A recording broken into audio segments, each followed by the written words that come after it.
शहजाद जी। देखिए, अच्छी बात है, संजीव जी कभी वकील नहीं बने। ये जाकर जज साहब से कहते हैं भाई हमने तो मर्डर किया है, हमने भ्रष्टाचार किया है, पर क्योंकि उसने तथाकथित रूप से किया है तो मुझे मत पकड़िए। देखिए, केवल मुझे पकड़ा जा रहा है भ्रष्टाचार और मर्डर के लिए, बलात्कार के लिए, वो बलात्कारी को नहीं पकड़ा गया। ये कोई कानूनी तर्क भी नहीं है और नैतिक तर्क भी नहीं है। मैं आपसे पूछना चाहता हूँ संजीव जी, आप तो मुझसे ज्यादा उम्र में भी, अनुभव में भी ज्यादा बड़े हैं। 2014 से पहले किसके ऊपर केस थे?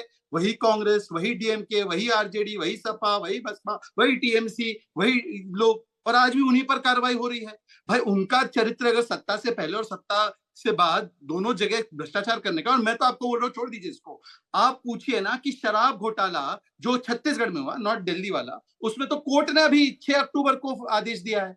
अब वो भी हमने क्या चुनाव के लिए करवाया है क्या? आप बताइए, कोर्ट के जब आदेश आ रहे, कोर्ट से राहत नहीं मिल रही है। और ये जो मैंने बार बार पूछा है कि क्या वर्मा जी, जो एएसआई वर्मा है, ठीक क्या है। वो ओएसडी से मिला है भूपेश बघेल के? उस पर एक को जवाब नहीं आ रहा है राधिका जी का। राधिका जी ने ये नहीं कहा कि नहीं नहीं, भूपेश बघेल जी के ओएसडी ने उन लोगों से मुलाकात करके पैसे नहीं लिए। चलिए ठीक है। राधिका जी, आप बहुत शॉर्ट में कोई पॉइंट मेक करना चाहती हैं प्लीज, मेरा समय खत्म हो गया है।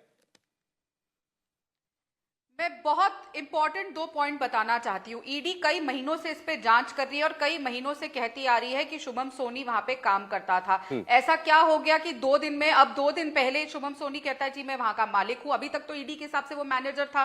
दूसरा बहुत ही अहम मुद्दा है कि ईडी के वकील सौरभ पांडे ये कहते हैं एक टीवी चैनल को कि ये सारा पैसा एक कुरियर लेकर आता है और कैश लेकर आता है दुबई से। दुबई में पहली बात तो भारतीय मुद्रा इतनी सारी अमाउंट में कैसे मिलती है? दूसरा, वो दुबई से हिंदुस्तान वो पैसे लेकर आता है, रास्ते में जांच में कहीं पकड़ा नहीं जाता। इतना सारा कैश अगर कोई कुरियर लेकर आ रहा है, उसको कैसे और क्यों वो पकड़ा नहीं गया? एजेंसी जो यहाँ पकड़, मुझे नहीं लगता कि ईडी ये कहना चाहती है मैम कि वो दुबई से लेकर के आया जहाज में। ईडी ने भी ये कहा उसके वॉइस नोट में कि हम तुमको यहाँ रायपुर में पैसा अवेलेबल कराएंगे, वो तुम देना। तो कोई ये नहीं कह रहा कि वो लेकर के हवाला से उसको पैसा मिला और वो उसको यहाँ दे रहा था।